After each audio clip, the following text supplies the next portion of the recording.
기도드리겠습니다. 영광 받으시기에 합당하신 주님, 지난 한 주간도 저희를 보호하여 주시고 성령 안에서 인도하여 주심을 감사드립니다. 하나님의 은혜 가운데 살아온 저희들이 이 시간도 하나님을 간절히 사모하는 심령으로 예배하오니 주님 홀로 존귀와 영광 받아 주옵소서.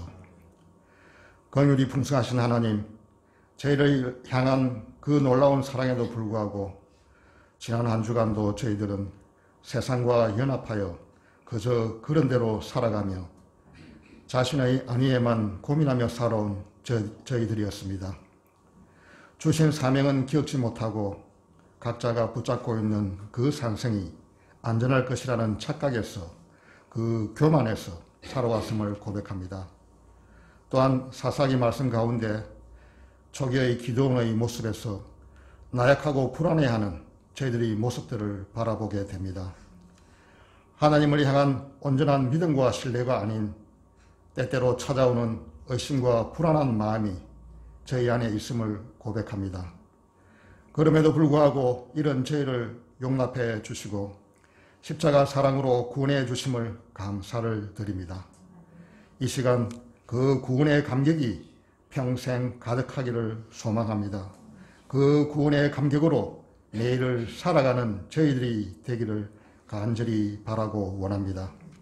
언제나 품어주시고 기다려주시는 신실하신 하나님의 사랑을 구하오니 저희의 평생에 그 사랑으로 함께하여 주옵소서. 사랑의 하나님 아버지, 너희에게 인내가 필요함은 너희가 하나님의 뜻을 행한 후에 약속하신 것을 받기 위함이라. 하나님, 그동안 인생 가운데 여러 경로로 아픔과 고통 속에서 참으로 눈물겹게 인내하며 오래 참고 겪어왔던 수많은 믿음의 형제 자매들을 기억하여 주옵소서. 오직 참된 복은 오직 하나님 안에 있을 때 가능함을 믿습니다. 우리가 그 복을 누리며 살아가기를 위하여 우리를 훈련시키고 연단시키시는 주님, 그 과정이 힘들고 어렵더라도 그 과정 속에는 놀라운 축복이 담겨져 있음을 볼 수 있는 우리 모두가 되게 하시며 고통스럽고 힘든 광야의 시간 가운데 이스라엘을 불기둥과 구름기둥으로 인도하셨던 그 하나님의 은혜와 섭리를 바라볼 수 있는 지혜와 능력을 허락하여 주옵소서. 살아계신 하나님 아버지, 이 시간 다시 한번 다음 세대 청소년들을 위해 기도하길 원합니다. 코로나 바이러스로 너무나 위축되어 있는 한국 교회의 이 현실 속에서 오늘도 어딘가에서 자라고 있는, 어딘가에서 준비되고 있는 청소년들이 일하시고 역사하시는 하나님으로 인하여 힘을 얻게 하여 주옵소서.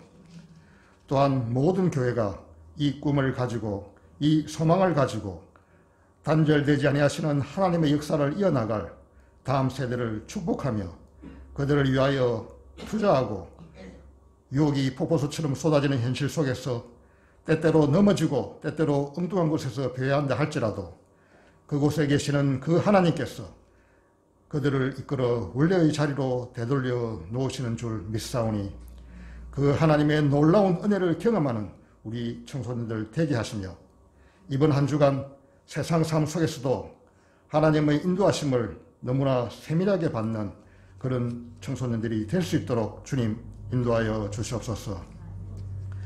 주님이 친히 세우신 이 교회가 힘들고 어려운 때일수록 고난 가운데서 주님의 뜻을 담아내기에 힘쓰는 교회가 되게 하시고 이 시대에 저희를 향하신 주님의 요청이 무엇인지를 분별할 수 있는 교회가 됨으로써 주님의 형상을 더욱 분명하게 드러낼 뿐만 아니라 이 지역의 죽어가는 수많은 영혼들을 구원의 길로 인도할 수 있는 구원방주의 역할을 잘 감당하게 하여 주옵소서.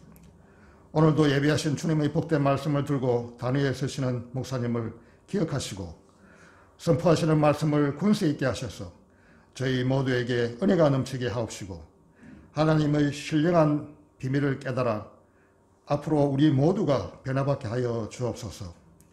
오늘도 저희가 드리는 이 예배가 온 마음과 뜻과 힘을 다하여 드리는 예배가 되길 원합니다. 우리 모두에게 성령으로 기름 부어 주셔서 참된 예배자로 하나님 앞에 서길 원하오니 원하오며 항상 주님의 자녀되는 권세를 누리며 살 수 있도록 주님 인도하여 주옵소서. 거룩하신 예수 그리스도의 이름으로 기도드리옵나이다. 아멘.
귀한 찬양 감사합니다. 우리가 요한복음을 설교하고 있는데 여기서 가장 중요한 구절이 성경 전체에서 가장 중요한 3장 16절 말씀을 찬양한 데서 감사합니다. 우리 같이 하나님의 말씀 같이 보도록 하겠습니다. 요한복음 20장 19절에서부터 23절까지 있는 말씀입니다.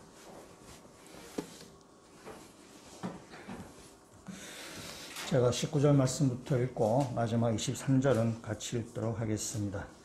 이날 곧 안식 후 첫날 저녁 때에 제자들이 유대인들을 두려워하여 모인 곳에 문들을 닫았더니 예수께서 오사 가운데 서서 이르시되 너에게 평강이 있을지어다 이 말씀을 하시고 손과 옆구리를 보이시니 제자들이 주를 보고 기뻐하더라.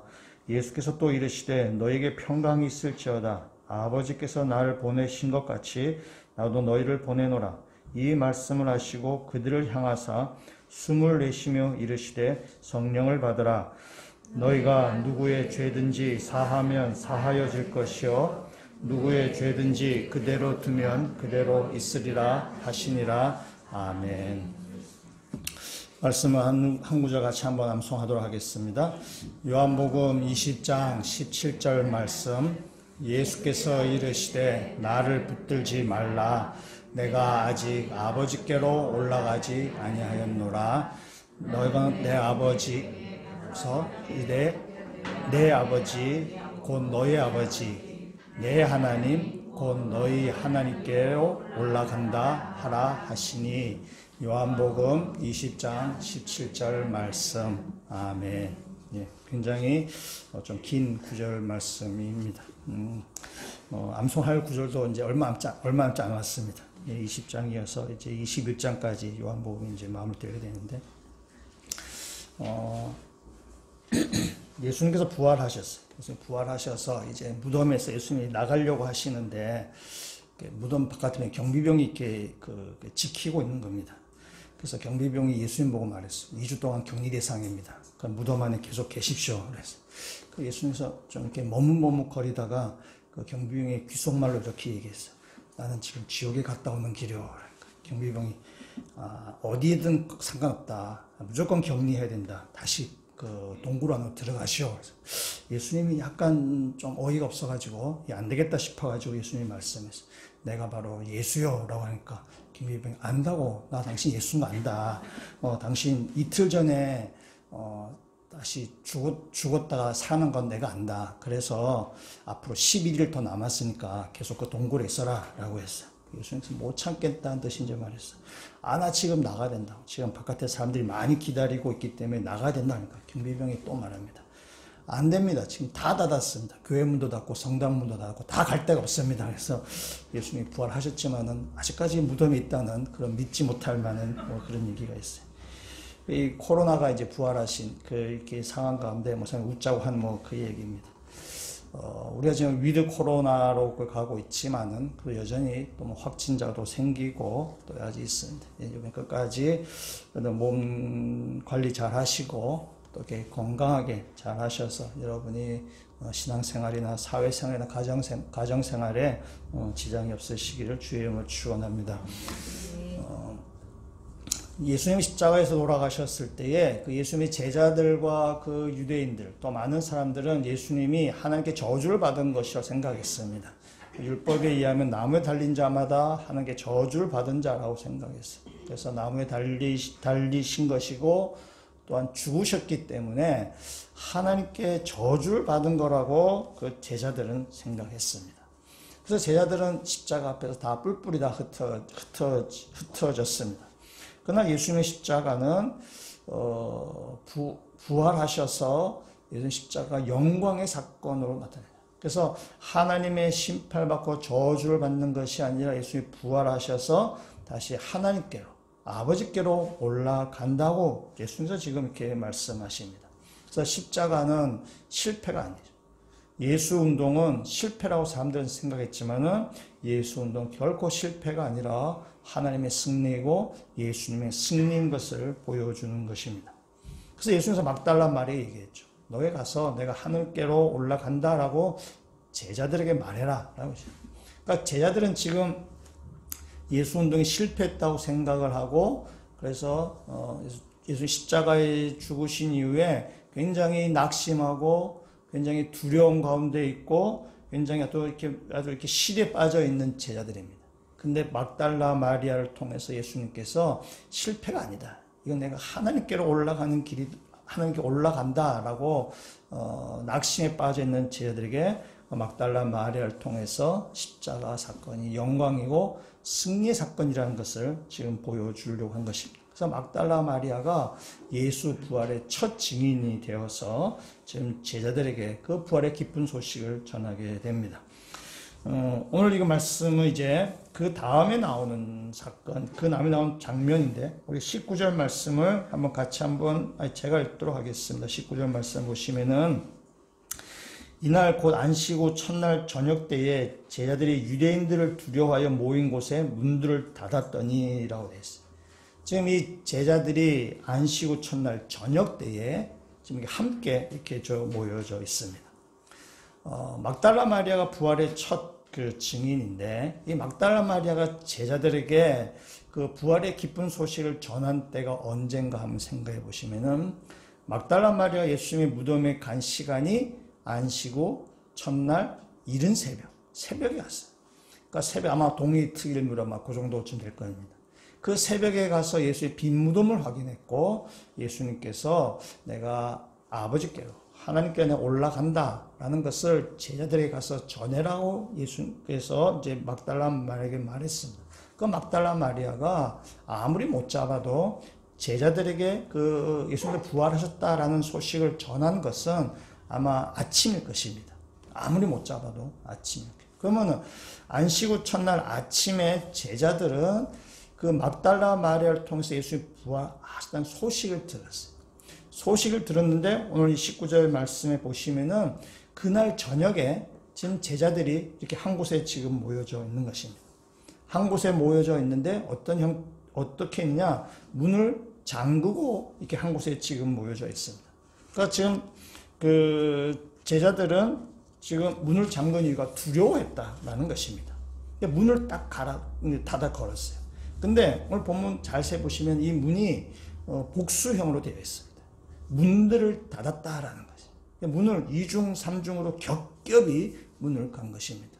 그래서 문도 여러 개 문이 있겠지만은 또 설사 문이 한 개라 치더라도 문에 여러 잠금 장치를 이렇게 크게 해서 단 것입니다.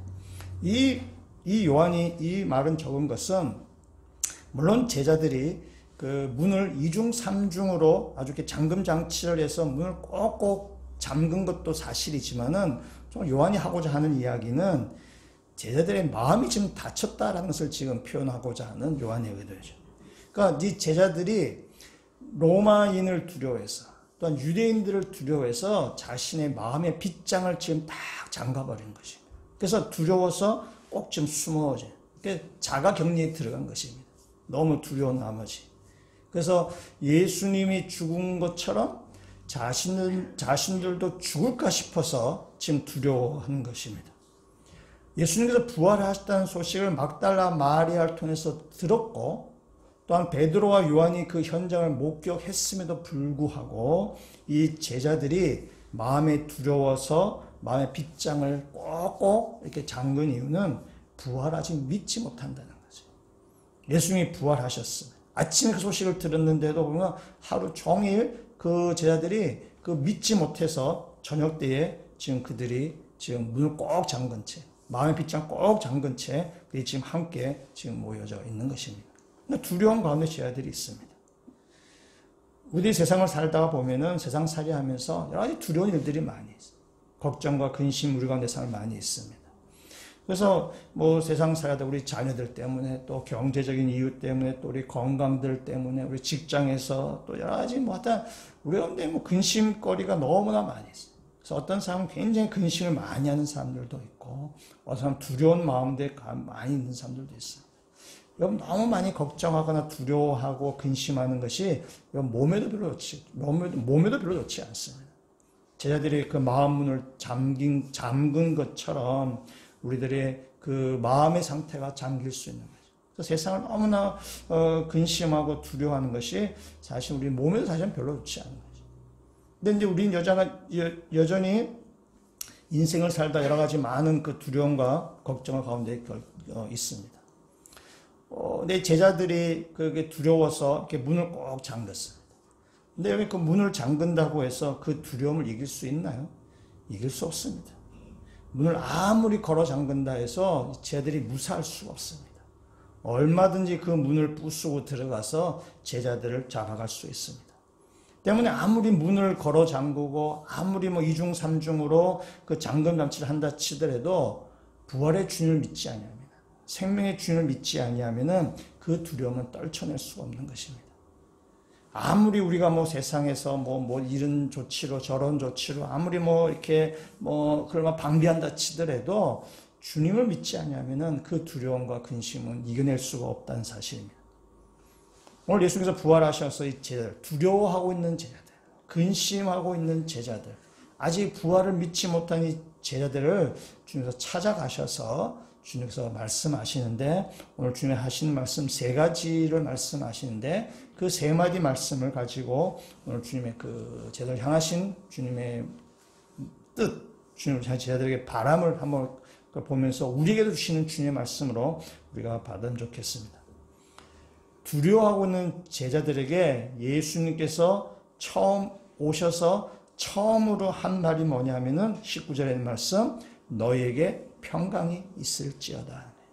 지금 두려워하고 있는 제자들, 그들 가운데 너희가 평강이 있을지어다 라고 하는 것입니다.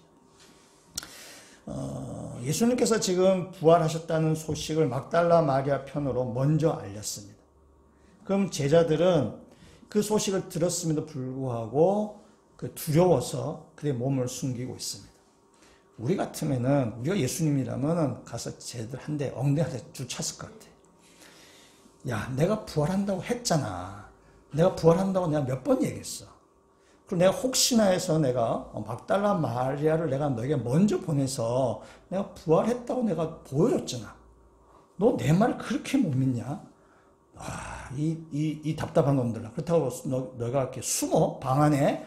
야, 내가 진짜 화가 막 이렇게 머리까지 나서 예수님이 아마 제자들 막 줄 찼을 것 같은 생각이 듭니다. 우리 같으면 뭐 그랬을 것 같아요. 화가 단단히 나셨을 법도 한데 예수님은 제자들에게 화를 내시는 것이 아니라 너에게 평강이 있을지어다 라고 얘기하죠. 두려워하고 있는 제자들에게 평강을 주님 선포하시는 것입니다. 평강은 잘 아시는 히브리어 말로 샬롬입니다. 샬롬이죠. 평화, 평강, 화평, 평안 뭐 이런 뜻입니다. 이것은 유대인들의 인사말입니다.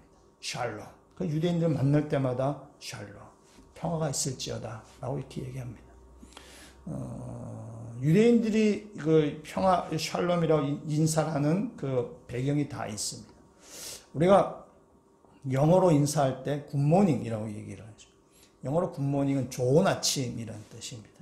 그 영어가 이제 영국에서 이제 발생한 언어인데, 그 영국을 저는 가보지 않았지만은 그렇게 영국의 날씨가 별로 좋지 않다고 합니다. 영국의 날씨가 우리나라처럼 이 햇볕이 쨍쨍한 아주 이렇게 그런 날씨가 별로 이렇게 많지 않다고 합니다. 특히 우리는 지금 가을인데 이 가을의 하늘은 정말 기가 막힌 날씨죠. 정말 가을의 하늘은 정말 국보급이라 생각해요. 우리나라의 가을 날씨는.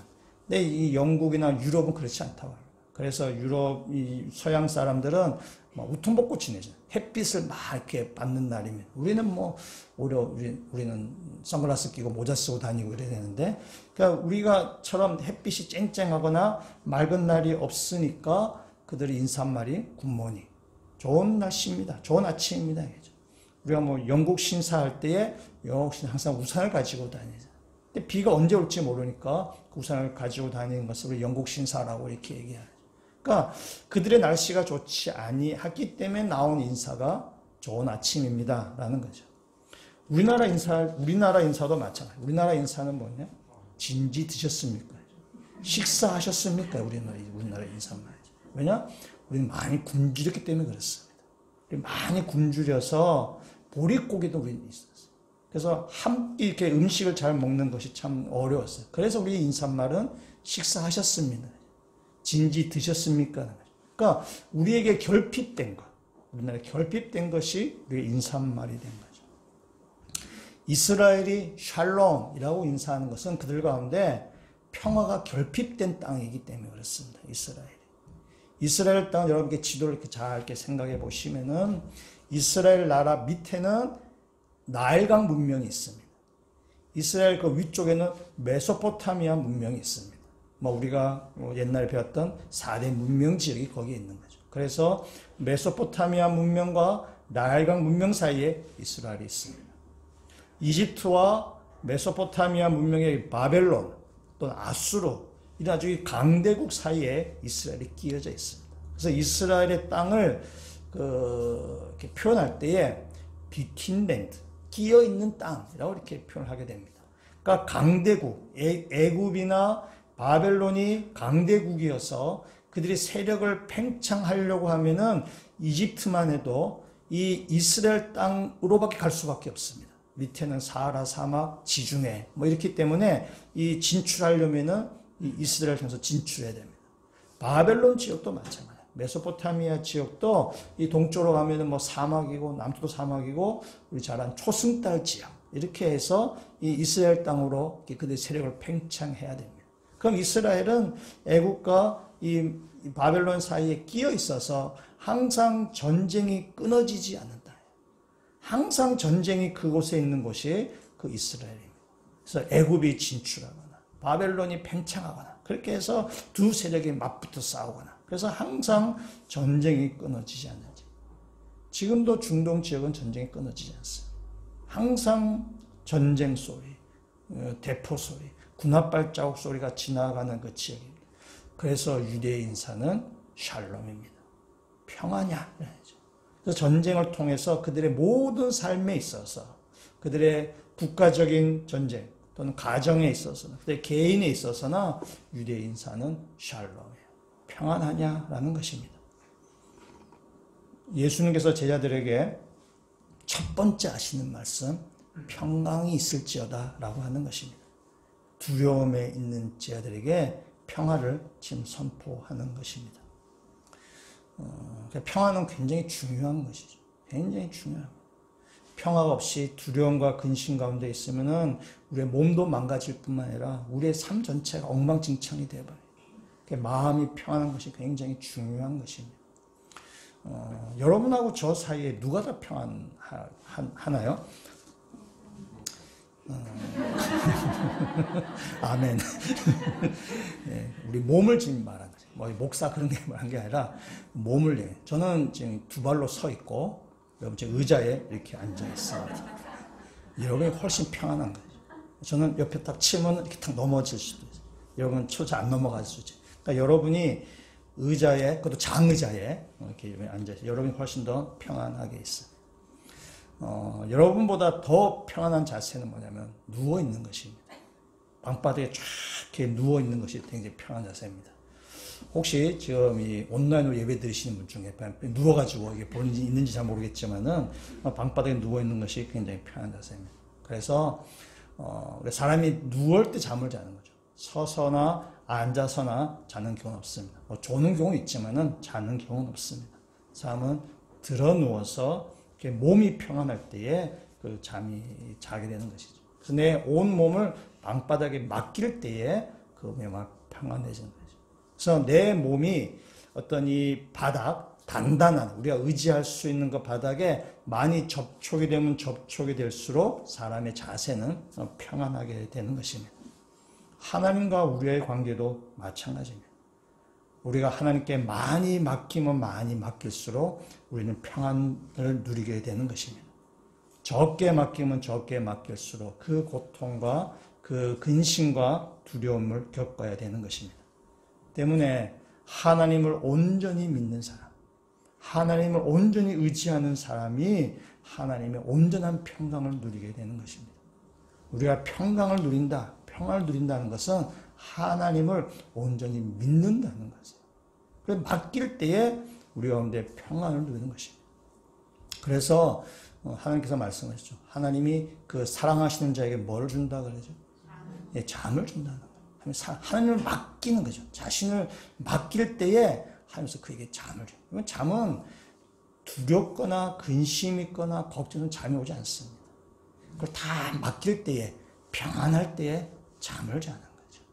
그래서 이게 잠을 딱 잘 때에 그 안에 마음이 이렇게 평안하게 되는 것입니다. 그래서 우리 자신을 하나님께 온전히 맡길 때에, 하나님께 우리의 온 삶을 온전히 맡길 때에 하나님의 평강이 우리 가운데 있고, 하나님께서 우리를 평강의 삶으로 하나님께서 인도해 가실 것입니다. 그래서 여러분의 삶을 하나님께 온전히 맡기시는, 그래서 하나님께서 주시는 평강, 하나님께서 사랑하신 자에게 잠을 주시는 것처럼 여러분의 삶 가운데서 참된 평강을 누리시는, 세상의 모든 근심과 두려움과 걱정이 아니라 하나님 주시는 평강을 누리시는 그러니까 믿음의 성도가 되시기를 주의 이름으로 축원합니다. 지금 예수님이 제자들을 찾아왔습니다. 지금 제자들이 문을 꼭꼭 잠그고 있어요. 2중, 3중으로 겹겹이 지금 문을 잠그고 있어요. 예수님이 찾아오셨는데 제자들이 문을 열어준 것도 아닙니다. 또한 예수님이 그 문을 부시고 들어온 것도 아닙니다. 그러니까 예수님이 그냥 그 잠근 문을 이렇게 뛰어넘으셔서 그 제자들 있는 대로 들어왔습니다. 제자들은 더 무서웠을 것입니다. 누가복음 말씀에 따르면 제자들은 예수님을 귀신으로 알았습니다. 뭐 그럴 법도 하죠. 문이 다 잠겼는데 탁 예수님 딱 나타나니까 제자들은 굉장히 두려웠을 것입니다. 예수님이 짠 이렇게 나타났는데 제자들은 두려워하고 있습니다. 그 예수님이 두려워하는 제자들에게 안심시킬 수 있는 방법은 뭐냐면은 십자가에 죽으신 예수와 지금 제자들의 눈앞에 있는 예수와 동일한 사람이라는 것을 보여줘야 되는 거죠. 그래서 20절에 이렇게 말씀하시는 것입니다. 이 말씀을 하시고 손과 옆구리를 보이시니, 그러니까 십자가에서 손에 못 박히고 옆구리에 창자국에 찍혀있는 그 모습을 보여주시니까, 그러니까 십자가에 달리신 예수와 지금 너희 눈앞에 있는 예수가 동일한 사람인 것을 보여주니까 그때 비로소 제자들이 주를 보고 기뻐하더라 라고 지금 말씀하는 것입니다. 그러니까 두려움 가운데 있는 제자들에게 예수님이 나타나셔서 그 십자가에 달리신 예수님을 보여주심을 통해서 제자들이 기뻐하는 거죠. 예수님을 만남을 통해서 그들이 두려움에서 기쁨으로 바뀌는 것입니다. 제자들이 그 문을 꽁꽁 잠궜던 그곳에 예수님이 지금 들어오셨어요. 그러니까 예수님의 시 공간을 지금 초월해서 계시다는 것입니다. 예수님은 우리 사람의 수준을 뛰어넘으시는 분이십니다. 우리의 생각을 뛰어넘으시는 분입니다. 저와 여러분은 우리 시간과 공간의 제한을 받습니다. 그래서 우리는 뭐든지 이렇게 일할 때 있어서 제한을 받습니다. 그러나 예수 그리스도는 시 공간을 지금 초월해 계시는 분이십니다. 우리의 인생을 맡길 만한 분이라는 뜻이에요. 내가 주님을 의지할 만한 분이시라는 뜻입니다. 시간과 공간의 제한을 받지 아니하시는 그 제들의 잠긴 문을 뛰어넘어가시는 제들의 그 마음의 아주 그 마음의 빗장을 꽁꽁 묶었던 그 제들을 찾아가셔서 샬롬이라고 얘기하신 분이죠. 그래서 그 두려움이 기쁨으로 바뀐 것처럼 우리의 인생을 예수 그리스도에게 맡기셔서 우리의 인생을 주님께서 우리의 인생을 책임지시고 나가신다는 그 믿음을 가지고 이 땅 가운데 두려워하거나 근심하거나 걱정하지 아니하는 그러한 하나님 앞에 온전히 맡겨서 하나님 주시는 참된 평강을 누리시는 그 믿음의 성도가 다 되시기를 주님의 이름으로 축원합니다. 다 맡기셔야 돼요. 다 맡기실 때에 이 시공간을 초월하신 주님께서 우리 인생을 책임져 주실 것입니다. 여러분, 그것이 믿음이에요. 맡기는 것이 믿음이라는 거죠. 두 번째, 예수님께서 평강을 주시겠다고 말씀하신 다음에 그거로 끝나지 않습니다. 우리 21절 말씀을 같이 한번 읽도록 하겠습니다. 예수께서 또 이르시되 너희에게 평강이 있을지어다. 아버지께서 나를 보내신 것 같이 나도 너희를 보내노라. 아멘. 예수님 저에게 평강이 있을지어다 하신 다음에 뭐라 하면 나도 너희를 보낸다라고 얘기하죠. 파송에 대한 이야기입니다. 제자들은 예수님을 배신했던 사람, 십자가 앞에서 다 도망갔던 사람, 예수님께서 실망하셨을 것 같아요. 내가 저놈들 3년 동안 먹이고 입히고 했는데, 뒷바라지 다 했는데, 내가 다시 살아난다 분명히 얘기했는데, 내가 부활하면 분명히 얘기했는데, 그거 못 믿고 도망가고, 또 막달라 마리아가 내가 이미 다 얘기했는데, 그것도 못 믿어서 좀 두려워서 문 꽁꽁 숨기고 있는 그 제자들에게 주님이 찾아가셔서, 뭐를 말씀하세요? 내가 아버지께서 나를 보낸 것처럼 나도 너희를 보낸다. 그러니까 예수님은 그 당신의 제자들을 향해서 여전히 변함없이 중용하시겠다고 지금 말씀하시는 것입니다. 배신했던 사람이에요. 배신했고 겁쟁이들이고 부활을 믿지 못해서 숨어있는 그 제자들에게 찾아가셔서 예수님은 당신의 사명을 다시 지금 맡기시는 것입니다. 여전히 부족하고 여전히 허물투성이고 여전히 문제덩어리이지만은 예수님은 제자들을 다시 그들을 중용하시겠다. 제자들을 신뢰하시겠다고 지금 그렇게 말씀하시는 것입니다. 주님의 사랑이에요. 주님의 변함없는 은혜입니다. 이 본문을 이렇게 읽고 생각할 때에 정말 주님이 정말 변함없으신 분이시고 정말 변함없이 사랑을 베푸시는 분입니다. 왜냐하면 우리는 누군가가 이렇게 뭐 우리가 사람과의 관계 속에 있어서 뭔가 이렇게 한두 번 뭔가 좀 이렇게 배신을 하거나 뭔가 이렇게 마음에 들지 않게 일을 하거나 하면 우리는 내치게 돼 있어요. 다시 그 사람 손 잡지 않으려고 해요. 평가를 이미 다 내린 거예요. 너는 끝, 넌 아웃, 이래 되는 거죠. 주님께서 제자를 충분히 아웃하실 수 있는 그 제자들의 상황. 그럼에도 불구하고 주님께서 제자를 아웃하지 아니하고 다시 찾아가셔서 두려움 가운데 있는 자들에게 평강이 있을지어라 평강을 선포하고 그리고 내가 다시 너희를 보낸다라고 주님께서 지금 이렇게 다시 그에게 사명을 맡기는 거죠. 주님의 그 임무를 다시 제자들에게 지금 맡기는 것입니다. 생각하면 생각할수록 주님이 얼마나 그 변함없는 사랑, 하신 끊임없는 주님의 은혜 할 때 너무나 고맙고 감사하고 한편 부끄럽다는 생각이 들게 됩니다. 우리는 끊임없이 주님에 배신했던 사람이고 끊임없이 우리는 내 중심적으로 내가 하고 싶은 데 했던 우리들이지만 그러나 주님 그때마다 우리를 버리지 아니하시고 아웃시키지 아니하고 기다리시고 기다리셔서 제자를 부르시는 것처럼 우리를 기다리고 계시다는 사실입니다. 여기 코로나 시대 때에 해외여행이 많이 제한이 되어 있어가지고 그 여행을 좋아하시는 분은 몸이 막 근질근질하리라고 생각이 듭니다. 우리가 뭐 이렇게 해외여행을 가면은 뭐 볼거리도 많고 또 먹을거리도 많고 또 색다른 경험도 하고 또 여러 가지 사람을 또 만나게 되고 뭐 여러 가지 그 일들을 겪게 됩니다. 굉장히 여행을 좋아하시는 분들이 있어요. 그러면 이렇게 여행을 딱 가면은 이제 호텔에 이제 묵습니다. 호텔에 묵어서 방을 찾고 이제 방에 딱 들어가면은 그 방의 옷장 안에 작은 금고가 있습니다. 작은 금고는 뭐죠? 귀금속이나 돈이 되는 물건을 거기에 보관하라는 뜻이죠. 그래서 거기에 믿고 맡기라는 것입니다. 거기에 믿고 맡기고 당신 볼일을 보십시오 라는 것입니다. 근데 그 작은 금고에 옆에 또 이런 경고문이 또 있습니다. 더 귀중한 것은 호텔 프론트에 있는 금고에 맡기십시오. 호텔 프론트에 맡기지 않은 것에 대해서 분실하면은 책임을 지지 않습니다라는 거죠. 그래서 믿고 맡긴 거에 대해서는 책임을 지겠다는 거예요. 그러나 맡기지 않은 것에 대해서는 책임을 지지 않겠다는 것이죠. 그래서 호텔 주인을 믿고 그 물건을 맡기면 되는 거예요. 근데 호텔 주인을 믿지 못해서 그 물건을 맡기지 못하면 어떻게 되는 거죠? 그 물건을 자기가 꼭 지키고 있어야 돼요. 꼭 지키고 있다 보니까 아주 귀금속 같은 건 본인이 막 들고 다녀야 되고 그러니까 그냥 불안할 수밖에 없는 거죠. 이거 혹시 잊어버리려나, 혹시 누가 분실하려나, 뭐 그렇게 해서 계속해서 불안한 가운데 지내죠. 불안하게 되면은 뭐 여행을 가서 여행도 제대로 즐기지 못하고 뭐 맛집 가서 맛집 먹어도 뭔가 이게 뭐 맛을 잘못 느끼고 그냥 계속 그걸 자기가 지키고 불안하기 때문에. 이걸 주인에게, 호텔 주인에게 딱 믿고 맡길 때에, 그리고 나머지는 제가 여행에 있어서, 여행에 우선 그 누려야 될 것들, 여행에서 뭐 이렇게 경험할 것들을 충분히 경험할 수 있는 거죠. 근데 믿고 맡기지 못할 때에 근심과 두려움 때문에 여행을 제대로 누리지 못하는 것입니다.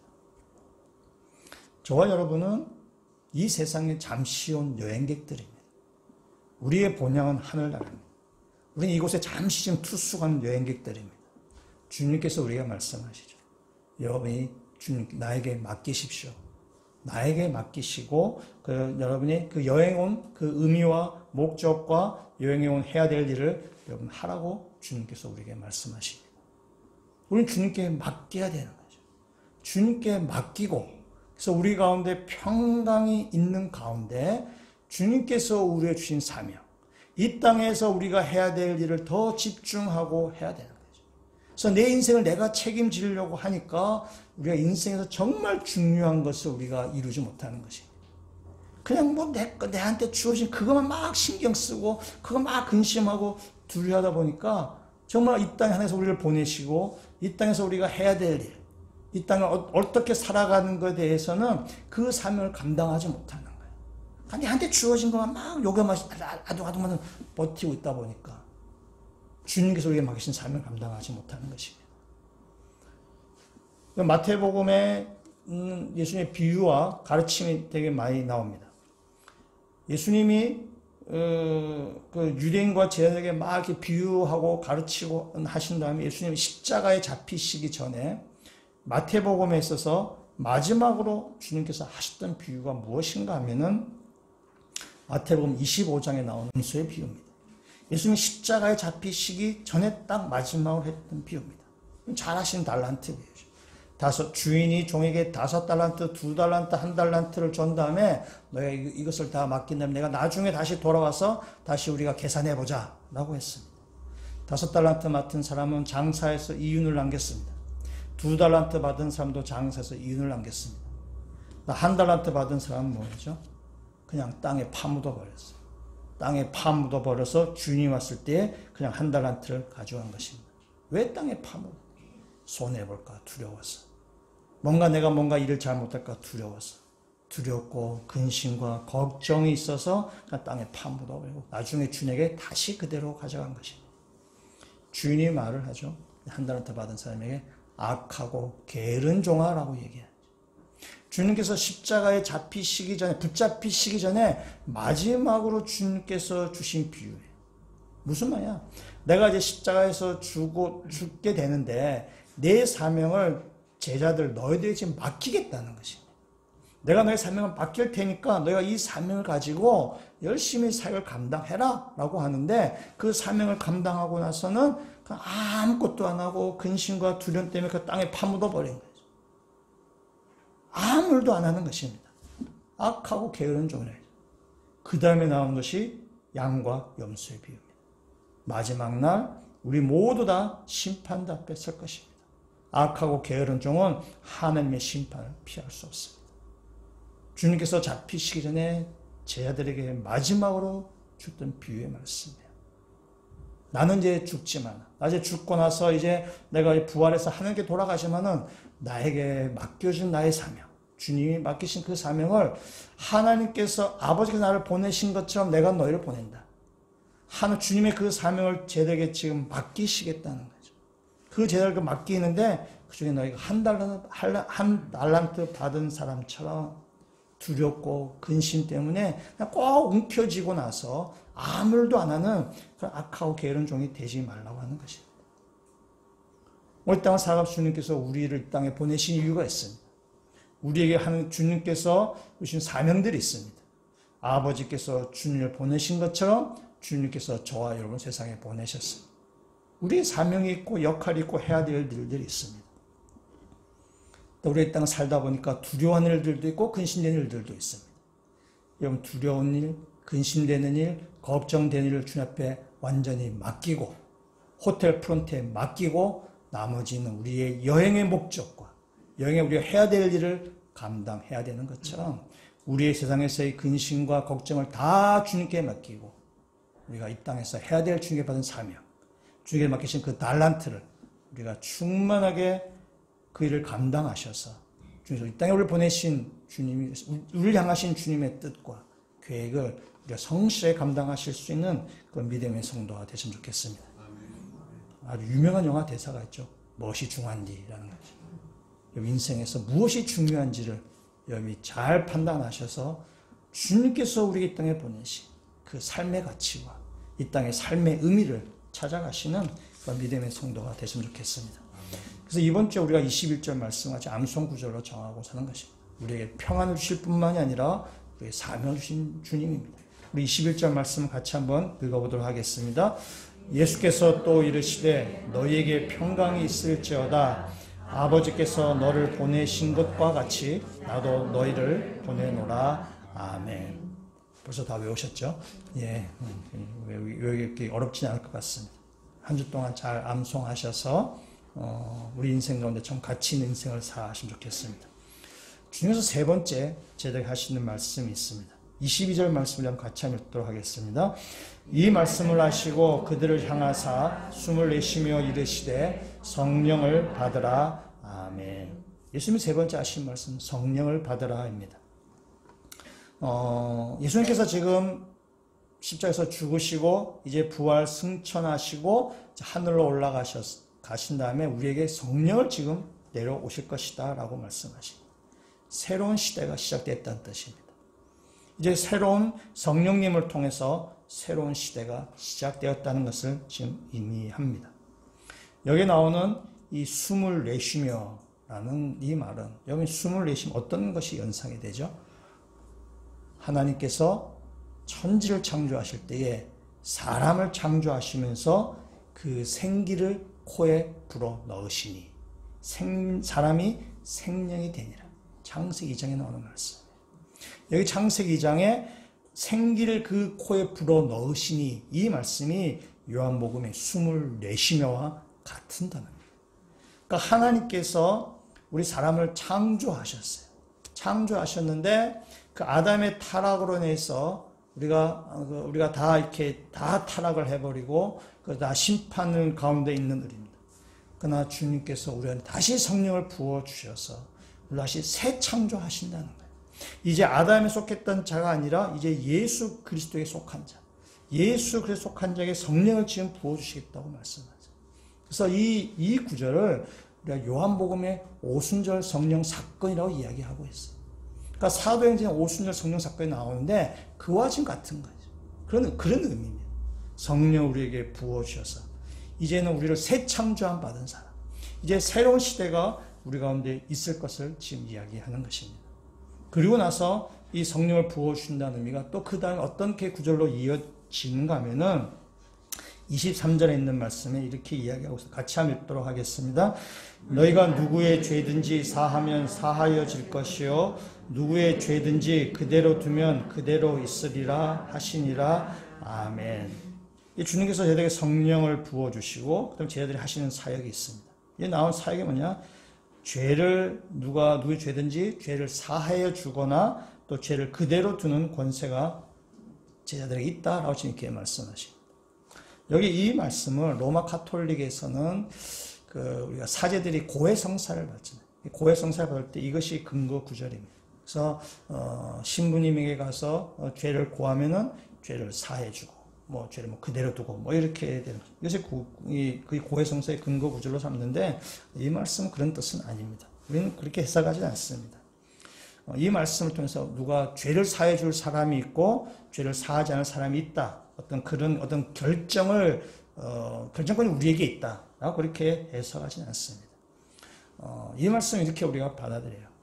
우리 세상에 복음을 전하다가 보면은 어떤 사람은 죄를 사함 받는 사람이 있고 어떤 사람은 죄가 그대로 있는 사람이 있고 복음을 받지 않는 사람이 있는 거죠.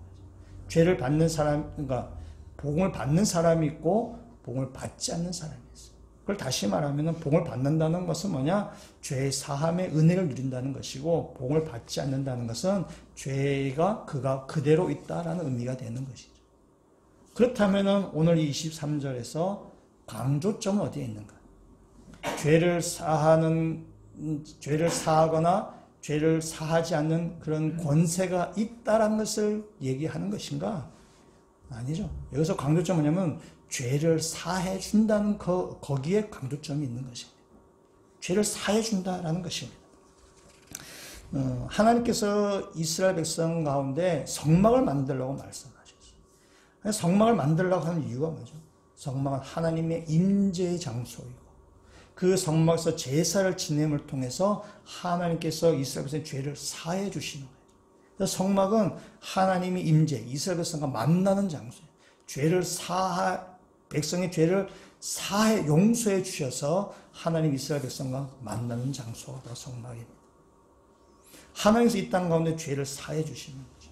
그래서 주님께서 우리를 부르셔서 우리를 세상에 보내시는 이유는 우리가 세상에 복음을 전하고 세상 가운데 사람들에게 복음을 받아들이는 사람에게는 죄가 사해질 것을 선포하는 것입니다. 이 땅을 구원하시고자 원하신 하나님의 그 뜻을 우리가 감당하는 것입니다. 복음을 받아들이면 죄 용서함 받지만은 복음을 거절하면 죄 가운데 그대로 있다는 것을 우리는 세상 가운데 선포하는 것입니다. 우리가 그런 죄를 사하거나 죄를 이렇게 하는 권세가 있는 것이 아니라 복음에 그런 능력이 있으면 예수님 우리의 죄를 용서하심을 우리는 세상에 선포하는 그 일을 감당하는 것입니다. 그것이 주님의 제자를 부르신 목적이고 성령을 부어주신 이유고 세상에 우리가 주의 복음을 전하는 사람을 죄에 용서하고 생명과 영생 가운데 이르게 하는 것. 그것이 바로 주님께서 우리 주신 사명입니다. 1997년 9월에 아주 세상에 아주 유명한 두 여인이 죽음이 있었습니다. 한 사람은 영국의 다이애나 왕비고 또 한 사람은 인도에서 오랫동안 사역했던 마더 테레사입니다. 두 사람의 죽음이 별 차이 나지 않습니다. 한 사람이 9월 4일 날 죽었고 한 사람이 9월 15일 날 죽었습니다. 한 열흘 정도 이렇게 간격이 있습니다. 그러다 보니까 사람들이 자연스럽게 그 두 여인의 죽음을 이렇게 비교하게 되죠. 두 여인의 삶과 죽음을 비교하게 됩니다. 여러분 다이애나 왕비가 어떻게 죽으셨는지는 여러분 다 아실 것입니다. 두 여인을 우리가 생각해 보는 거죠. 한 여인을 통해서는 인간이 얼마나 호사스럽게 호화롭게 살 수 있는가를 볼 수 있다면은 한 여인의 삶을 통해서는 얼마나 청빈하게 살 수 있는가를 볼 수 있습니다. 한 여인의 삶을 통해서는 자기를 위해서 얼마나 살 수 있는가를 볼 수 있는가 하면 또 한 여인을 통해서는 인간이 얼마나 타인을 위해서 봉사하며 살 수 있는가를 볼 수 있습니다. 또 한 여인을 통해서는 삶이 그의 인생이 얼마나 이 호화롭고 그다음에 얼마나 그 인생이 결국에는 허망한 것인가를 보여준다면 또 한 여인을 통해서는 그 인생이 얼마나 가치 있는 인생을 살았는가를 우리는 볼 수 있습니다. 다이애나 왕비가 죽었을 때 영국의 총리는 장례식에서 다이애나비를 성자로 불렀습니다. 영국의 언론도 그 여인을 성자로 불렀어요. 테레사 수녀 역시 장례식에서 성자로 불렸습니다. 둘 다 세상 사람들은 성자라고 부릅니다. 그러나 우리는 압니다. 누가 진짜 성자인지, 누가 하나님께서 정말 성자의 삶을 살았는지는 우리는 너무나 잘 압니다. 어떤 삶이 정말 하늘의 별같이 빛나는 삶인지 압니다. 세상에서는 한 나라의 왕비로서 꺼릴 것 없이 부족한 것 없이 살 수 있었지만 그러나 그의 삶이 하나님 앞에서는 그 성자의 삶이 될 수 없는 거죠.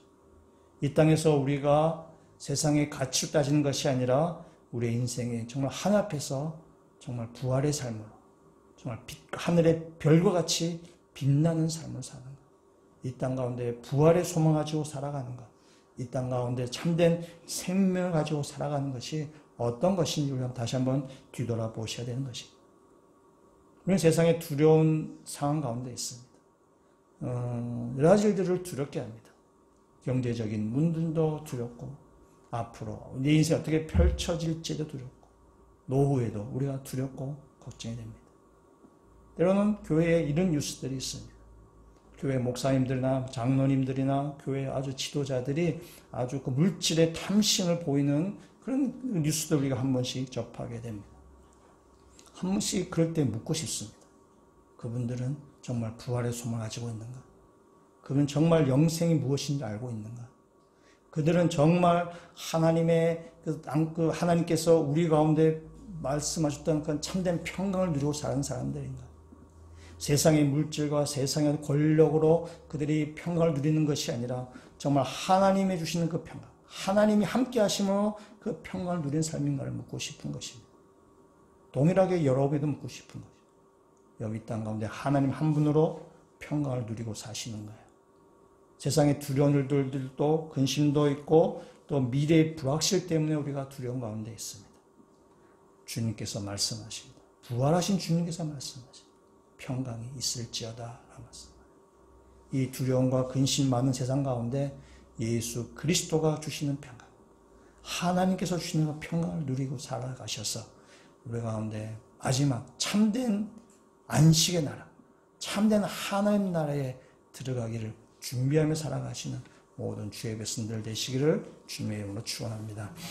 같이 한번 기도드리시겠습니다. 두려워하는 제자들에게 주님께서 하신 첫 마디가 평안이었습니다. 하나님, 저희들도 세상 가운데서 두려움과 근심과 걱정 가운데 있습니다. 그러나 주님께서 우리에게 또한 평강을 주시겠다고 약속하십니다. 주님, 그 약속을 믿고 살아가는 주의 백성들 되게 하여 주시옵소서. 우리의 모든 근심과 두려움을 주님께 맡기는 믿음의 사람이 되게 하여 주시옵소서. 그래서 근심과 걱정 때문에 제자리에 머물고 그냥 그 자리에서 도돌이 피하는 그런 인생이 아니라 우리의 모든 근심과 두려움을 다 주님 앞에 맡기고 주님께서 우리에게 맡기신 사명을 붙들고 담대히 앞으로 전진해 나가는 모든 주의 백성들 되게 하여 주셔서 주님께서 우리 땅에 보내신 그 삶의 목적과 이유와 삶의 의미와 역할을 충분히 감당해 나가는, 그래서 우리가 주신 그 달란트를 하나를 믿고 그 달란트를 더 많은 이익을 내는, 그렇게 인생을 살아갈 수 있는 모든 주의 백성들 되게 하여 주시옵소서. 예수 그리스도의 이름으로 기도합니다. 아멘.